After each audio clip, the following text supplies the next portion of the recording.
for 2xKO, and with that announcement we got this short clip of her gameplay and her model in game.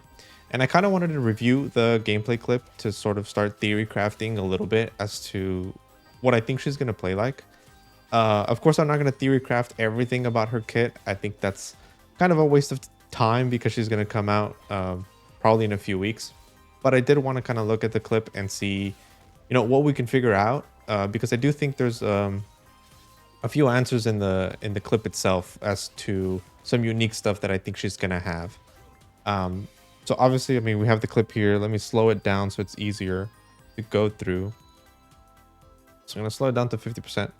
From the very beginning, the absolute first thing we see is actually her doing this sort of backflip into the teleport. Now, I think the backflip is going to be a part of the teleport. Some people think it might be her backdash. I think it's an animation that, like, if you spam, it might not look that good. It kind of reminds me of Dark Souls 1 and that ring that makes you backflip when you roll. But obviously, the important part is the actual teleport. It puts her behind Darius. It travels a pretty good distance, and any kind of move like this that allows you to, like, quickly create sandwiches is going to be really good. We of course see this with Yasuo, Echo, Vi, for example. It definitely looks a little bit more like Vi Sway in terms of like the distance it travels and like how quick it is.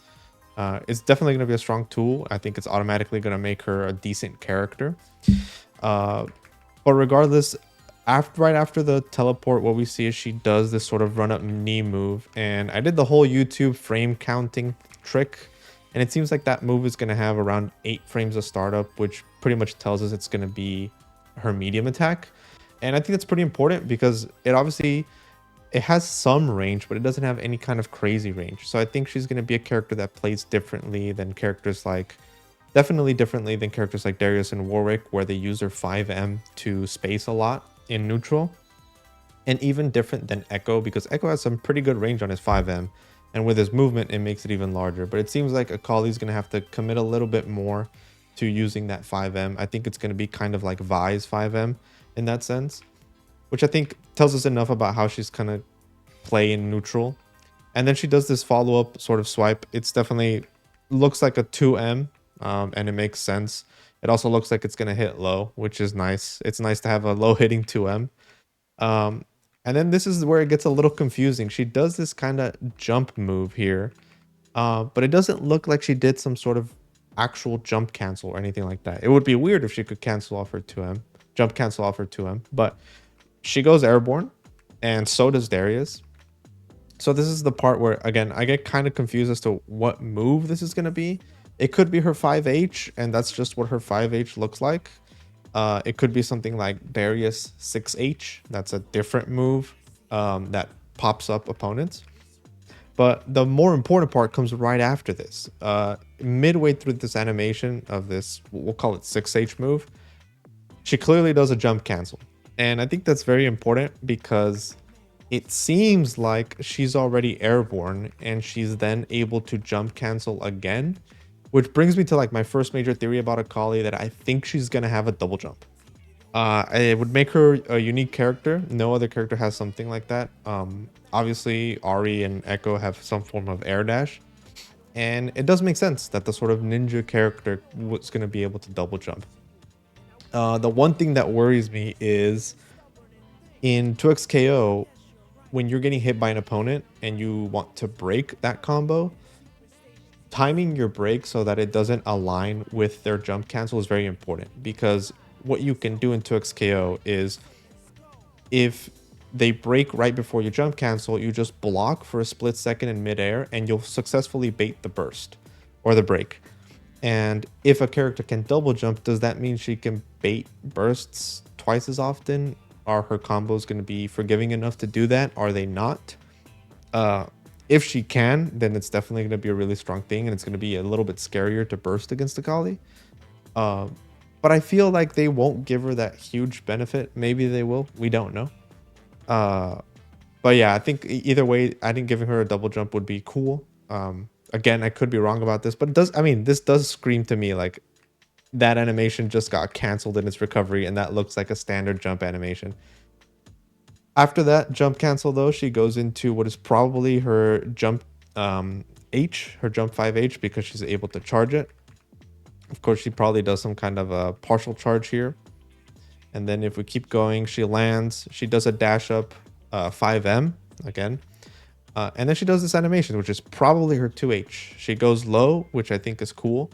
I think 2Hs should kind of visualize that they have like upper body invulnerability so that they work as anti-airs. And I think a character sort of crouching down to the ground and swiping up their weapon is very clear cut as to what the move is going to be. It, of course, could be a different move. Maybe it's some alternate anti-air move that she has. But, I mean, she's going to jump cancel after this. It has to be her 2H. But what we do see here is if we slow down the animation, we see a pretty big arc. You can see my mouse here for that 2H.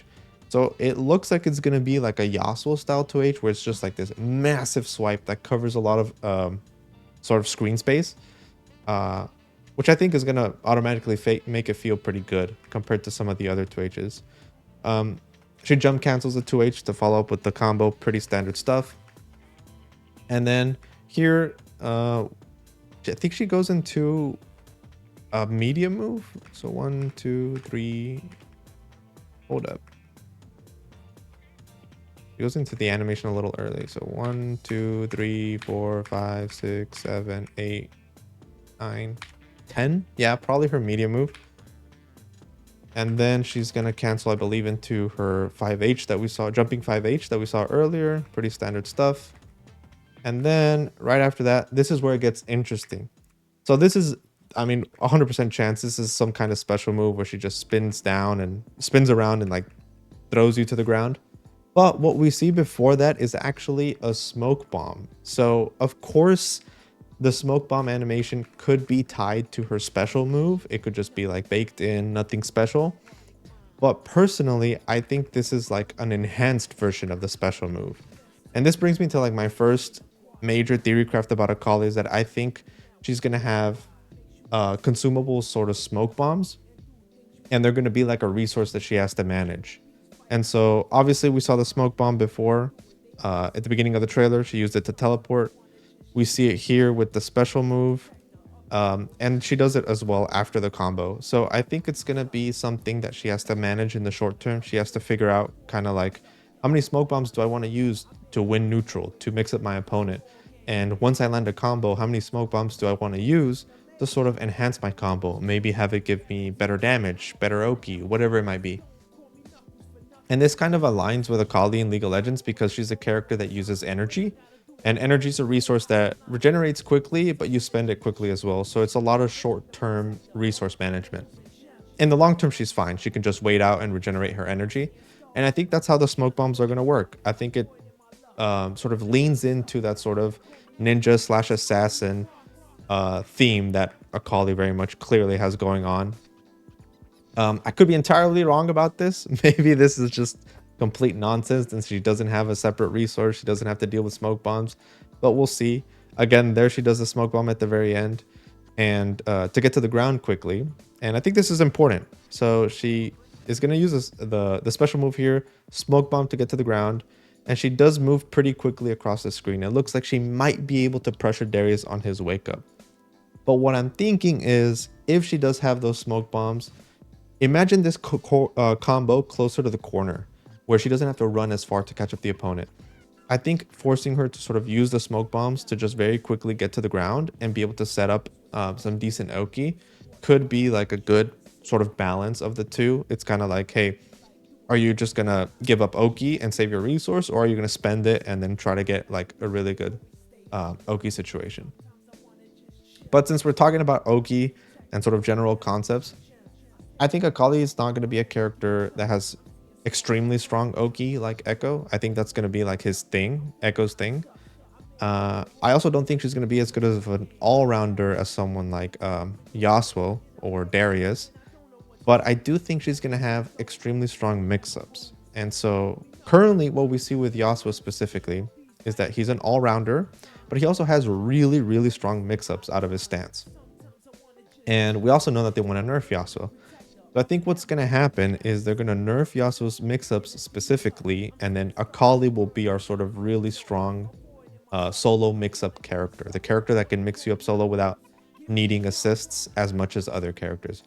And then Yasuo is going to lean more into, you know, maintaining that status of being like an aggressive all-rounder. And I think it makes perfect sense for the character. Again, I could be wrong about this. Maybe Akali has stupid Oki, or maybe she's just like has no weaknesses like we've seen with Yasuo and Echo so far. But I think it fits the design of the character. I think it also fits kind of like what she played like in League of Legends. So aside from like the energy resource, it's hard to see how they're going to implement the other aspects of her kit from League of Legends. They'll probably do it in her supers and her assists, which I guess I should go over her League of Legends kit really quickly. Her first ability, she just throws kunais in a cone. It's very straightforward ability. Her W is a smoke bomb. We saw the smoke bomb be incorporated already. In this case, it makes her invisible and makes her sort of untargetable to enemies. Her third ability is the shuriken. She leaps backwards, throws a shuriken, and if it makes contact, she can reactivate the ability to zoom at the opponent. And then her ultimate is just a couple of like long distance, high damaging dashes. So I think we didn't really see a lot of this kit sort of be implemented. We really only saw the smoke bombs in this clip. But I'm sure they'll implement these other aspects to her kit in her assists and her supers. But I'm not going to theory craft supers and assists because those could go like anywhere. They could just be simple projectiles or simple move forward attack move, whatever it may be. But what I will kind of theory craft is what teammates and fuses I think she's going to work well with. Assuming she is this very mobile, strong mix-up character that kind of has to commit in neutral to getting close and start her offense. I think characters that can either maximize damage or start forcing the opponent to block as early as possible are going to be good. One character that I think could work well with her, for example, will be Vi. Vi is kind of like on the aggressive side, so she kind of falls in the same category as Yasuo. I think Yasuo, Vi, and Echo will work well at sort of just forcing the opponent to start blocking, and then Akali can run in and do her thing. And so coupling those three with like freestyle, I think will be the best. Another character I think will actually work well is Alawi, purely because of her assists. We've seen Alawi work really well with characters like Echo, Yasuo, and Vi. And I think just substituting Akali in there will be good. I think a 2x Alawi Akali team will be very straightforward and just like throw out Alawi tentacles and forward assist, and then move forward in with Akali. They're already blocking, take advantage of that block stun, and then start mixing up. And then the third teammate that I think, well, third category of teammate, I think will be someone like Warwick. Warwick double down with anybody else, especially someone who's aggressive, is really good. Warwick just provides that easy access to damage and kill power. And so Akali can kind of sort of be your mix-up character. Warwick could be your sort of damage enhancer. And Warwick as well has pretty good assists. So as for these things, of course, could change significantly depending on what assists Akali has. Again, we didn't see any of that. Maybe she has assists that really synergize with a bunch of other characters in the roster. We'll have to see. But anyways, that's about like all the theory crafting I wanted to do. I just wanted to mainly point out in the clip, we probably see a double jump. We see smoke bombs and an enhanced special move. And I think she's going to be a strong mix-up character, mobile. Again, is not going to have a strong Oki as Echo or be as well-rounded as Yasuo, but regardless, I think she'll be a really fun character that you can kind of incorporate in a bunch of different teams. Offense is the name of the game in this game, so Akali is definitely should fit into that mold. But aside from that, all I have to say is go play 2xKO. It's free.